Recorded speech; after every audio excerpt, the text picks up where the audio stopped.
So today I'd like to talk a little bit about habit energy and bearing witness. So habit energy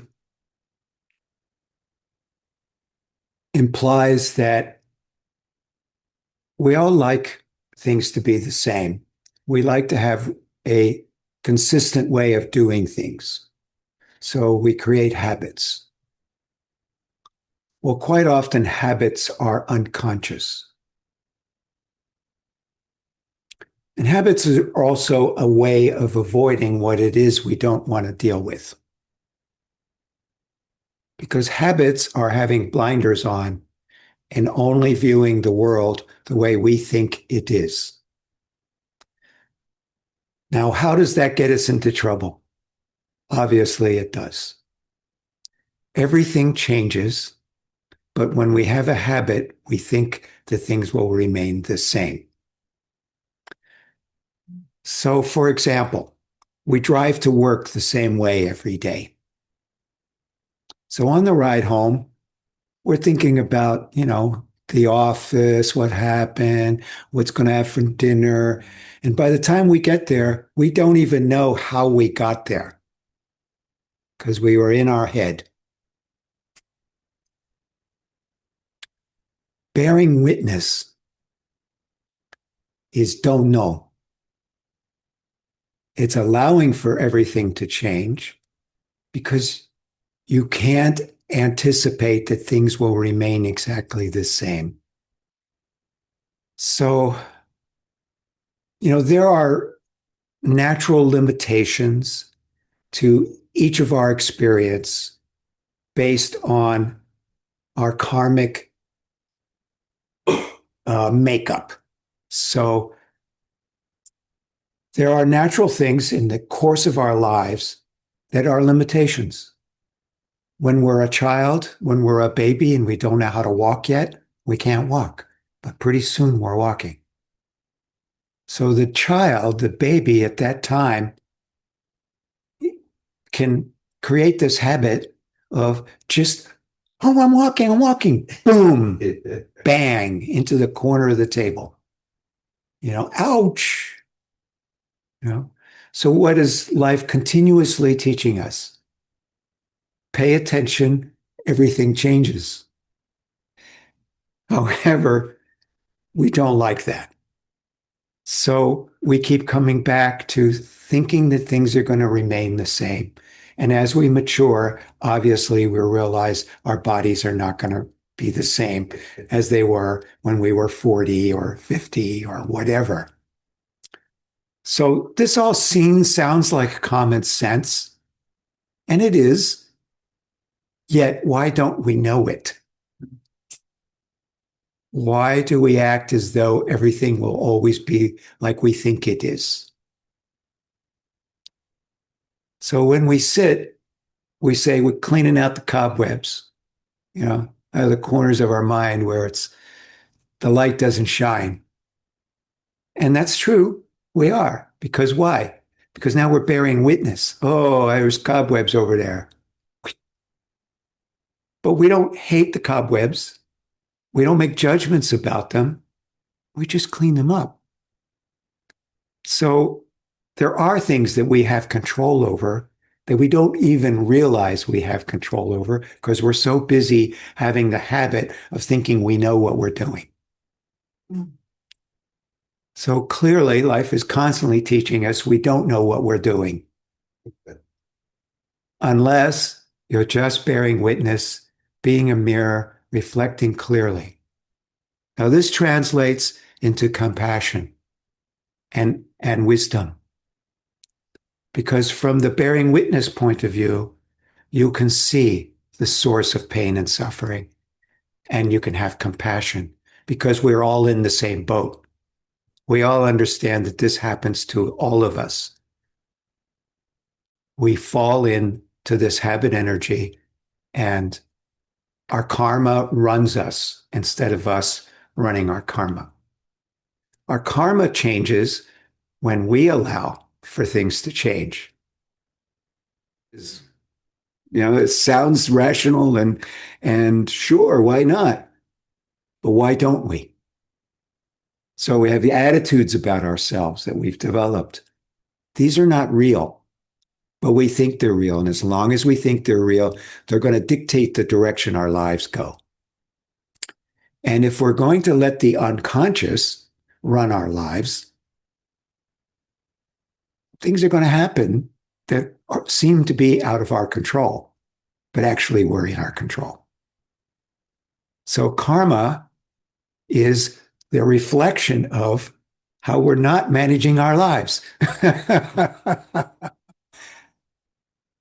In other words, to be a master of your life means to reflect clearly and not know everything, just, don't know and don't act from that unconscious place.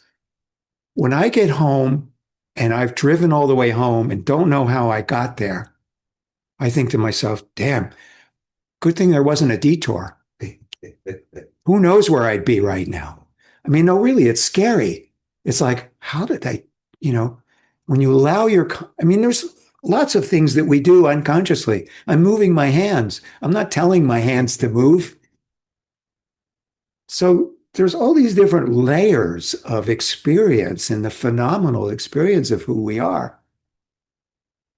There are things we have control over. There are things we don't have control over. So having the wisdom to know the difference relies on us not falling into our habit energy, but operating from a clear mirror, reflecting things just as they are, paying attention and recognizing the fundamental principle that everything changes. So now we're not expecting things to be the same.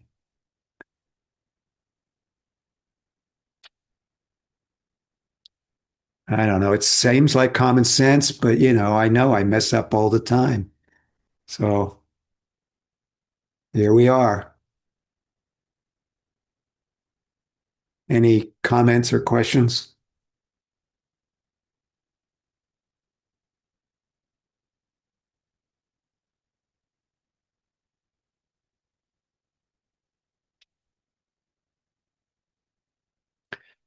Let me just add one thing on it, and maybe this may seem like a different subject matter, but it's really not.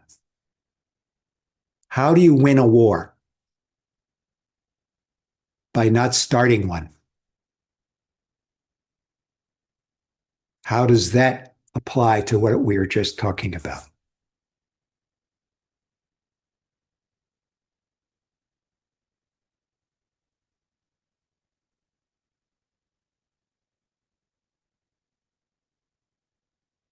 So don't know, if I may, is no action.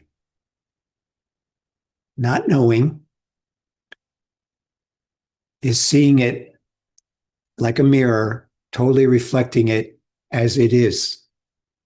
Then whatever decisions you're making are coming from this clear place. When you harbor hatred in your heart for a particular person, being, situation, whatever, you are limiting your experience and you're creating chaos for yourself and whoever else you're in the process of. So if you really want harmony and balance in life, and you have to develop compassion and wisdom. And to do that, you can't keep going down the road of thinking you're right. It's not going to happen.